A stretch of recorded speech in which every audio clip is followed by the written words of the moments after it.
ጤና ይስጥልኝ ተመልካቾች፣ ቤተልሔም ነኝ። እንደምን አላችሁ? እንደምን ከረማችሁ? እኔ በጣም ደህና ነኝ፣ እግዚአብሔር ይመስገን። ይሄ የዩቲዩብ ፕሮግራሜ ከተቋረጠ ወደ 3 ዓመታት ገደማ እየተጠጋ ነው። ኦልሞስት 3 ዓመት እየሆነ ነው። ለምን ጠፋው፣ ለምን ተቋረጠ ራሱን የቻለ ብዙ ታሪክ ነበረው። ነገር ግን አሁን ለመመለስ እያሰብኩ ነው። ለመመለስ አስባለሁ። በቅርቡ በሌሎች ፕሮግራሞች እመጣለሁ። እስከዛው ግን ተመልሻለሁ የሚለውን ለመናገር እና በአንድ የፖለቲካ ጉዳይ ላይ የግል አስተያየት ለመስጠት ነው። ፕሮግራሜ ሲቀጥል የሚቀጥለው በሳምንት 1 ቀን ወይም በ15 ቀን አንዴ የራሴን የሆነ አስተያየትና አመለካከት በዚሁ በኢትዮጵያ ፖለቲካ ላይ ለመስጠት እሞክራለሁ ወይም እወዳለሁ። የራሴ ሀሳብ ለብዙ ዓመት ተገድቦ ስለቆየ ጠያቂ ነኝ። በእርግጥ ግን የራሴን የፖለቲካ አስተያየት ለመስጠት በሳምንት ወይም በ15 ቀን እንደ አጀንዳዎቹ አይነት መጥቼ ሀሳቤን እሰጣለሁ። ለዛሬ ልናገርበት የፈለኩት ወይም ልመጣበት የፈለኩት እንዳልኩት ፕሮግራሞች ይቀጥላሉ። የፖለቲካ ጉዳዮችን እናነሳለን፣ ሃይማኖታዊ፣ ማህበራዊ ጉዳዮችን በዚሁ በዩቲዩብ ቻናል ላይ እንደ አዲስ እጀምራለሁ ማለት ነው። ለዛሬ አስተያየት ልሰጥበት የፈለኩት ፕሮግራሜን ከማስታወቅ ባሻገር አንዷለም አራጌ ታዋቂ ፖለቲከኛ ነው።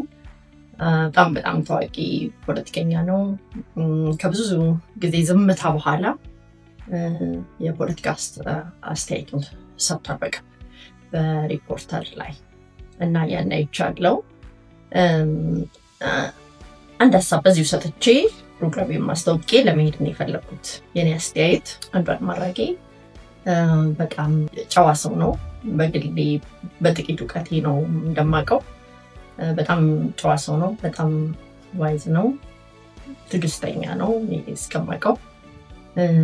እልህኛም ነው። ላመነበት ነገር ግትርም ነው እና ይሄንን በጽሁፎቹ በንግግሮቹ እና ባለን በተወሰነ ቅርበት አውቃለሁ። በጣም ሀቀኛ ሰው ነው። ለብዙ ዓመት ጸጥ ብሎ ነበር፣ ግን ቅር ሳይሄደው ቀርቶ አይመስለኝም። አንድ ጊዜ ብቻ ለቃለ መጠይቅ ለማድረግ እድሉን አግኝቼ ነበር። እሱ ባለው ሁኔታ ወይም አሁን ላይ ባለው መንግስት ቅሬታ እንዳለው እረዳለሁ። እሱም ባገኘው አጋጣሚ ተናግሯል። ነገር ግን ብዙ ዝምታ በኋላ ከጥቂት ቀናት በፊት አስተያየቱን ሰጥቷል። ከአስተያየት ውስጥ በጣም የተገረምኩበት ነገር ስላለ ያን እንዴት እንደሆነ ለራሴ ስለገረመኝ እንደ ራሴ ሀሳብ ብቻ ነው የሚታየው። አንዳንድ ሰው ብልጽግናን ለመከላከል የመጣው ሊመስለው ይችላል። ብልጽግናን የመከላከል ፈጽሞ ሀሳብ የለኝም፣ ፍላጎትም የለኝም። እውነት ለመናገር በቂ መከላከያ፣ በቂ ሰራዊት ያለው ይመስለኛል። ነገር ግን አንዷለም አራጌ ምን ሲል ሰማሁት ነቅቷል ብዬ አስቤ ነበረ። ብዙዎቻችን የነጋ መስሎን ነበር እና እኔ በግሌ እንዳውም ከዚህ በኋላ ስልጣን ይዤ ለመታየት ካልሆነ በስተቀር የፖለቲካ ትግል ውስጥ ምን አደርጋለሁ የሚል ሀሳብም መጥቶብኝ ነበር። ምክንያቱም የታገልንለት የዲሞክራሲ ጥያቄ የተመለሰ ይመስል ነበር። የኢትዮጵያ የመከራ ዘመን የተገፈፈ ይመስል ነበር። የነጋ መስሎ ነበረ። እንደውም ከናካቴው ጭራሹኑ ፖለቲካ ትቼ ወደ ቤቴ ልገባ ነበረ ብሎ ሲናገር ሰምቼ በጣም ስለተገረምኩበት ነው። እንዳልኩት አንዷለም አራጌ በጣም ሀቀኛ ሰው ነው። በምንም አይነት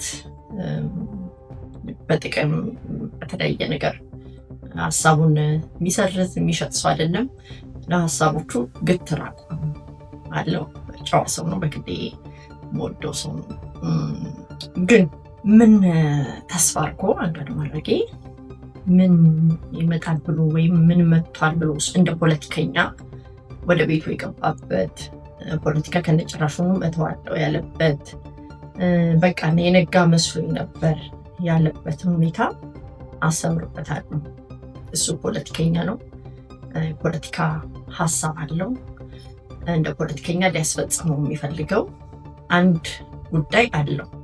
ያን ጉዳይ ወደ ስልጣን ወይም ወደ መንበሩ የመጡት ሰው በምን ሁኔታ ሊፈጽሙልኝ ይችላሉ ብሎ ነው ያመነው አንዷለም አራጌ እሱ የሚያስበውን ልብ ውስጥ የሚያስበውን ለኢትዮጵያ ማድረግ የሚፈልገውን ለኢትዮጵያ መስጠት የሚፈልገውን ዲሞክራሲ እንዴት ሌላ ሰው ይሰጥልኛል ብሎ አሰበ የሚለው ላይ ተገርሜ ነው። ይህም ብቻ አይደለም። አብዛኛው የኢትዮጵያ ፖለቲካ ካልቸር ያየሁት ያለፈ ዝግጅት የለውም ማለት ነው ብዬ እንድረዳ ነው ያደረገኝ። ለምሳሌ ያክል አንዷለም አራጌ ወይም ሌሎቹ ሲታገሉ የነበሩት ህወሓትን ከ4 ኪሎ ብቻ ለማባረር ስለሆነ እንጂ ህወሓት ከ4 ኪሎ ብቻ ይነቀደልን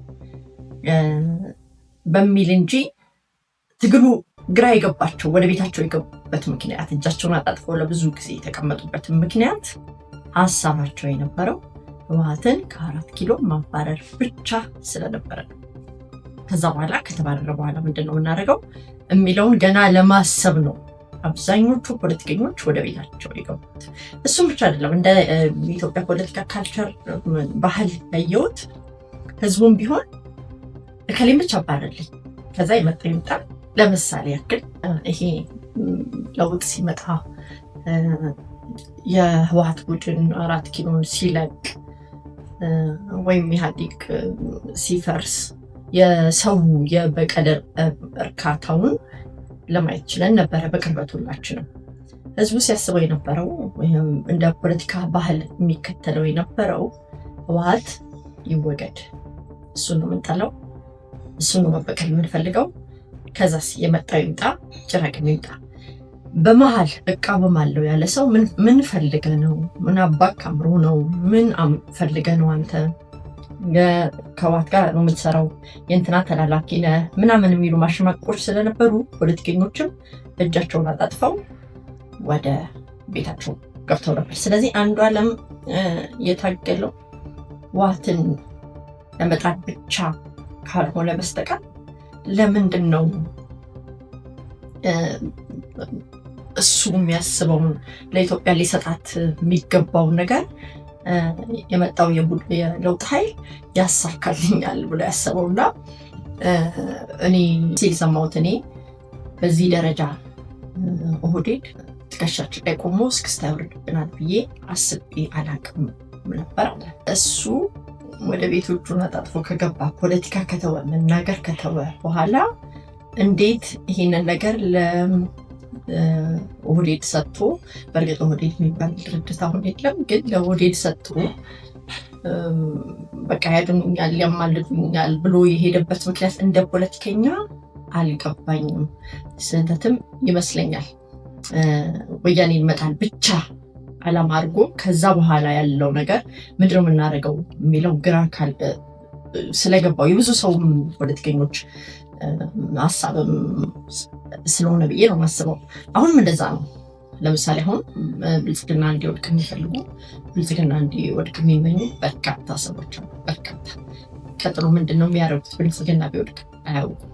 ብልጽግናን መበቀል፣ ከ4 ኪሎ ማባረር፣ ሲወድቅ ሲንኮታኮት ማየት፣ የተወሰኑ ሰዎች ሲጎዱ ማየት፣ ከዛ የሚመጣውን ሰው በልታ መቀበል ካልሆነ በስተቀረ ፖለቲከኞች አደራ የሚሰጡት ወይም የሚለውጡት ሀሳብ አላቸው ብዬ አላስብም። አንዷለም ላይ ለሰጠው የፈለግኩት አስተያየትና ያልገባኝ ይሄ ስለሆነ ነው። ሀሳቤን እኔ ጨርሻለሁ። በሚቀጥለው ሳምንታቶች ውስጥ አዳዲስ ነገሮችን ይዤ እመጣለሁ። እስከምንገናኝ በጣም አመሰግናለሁ።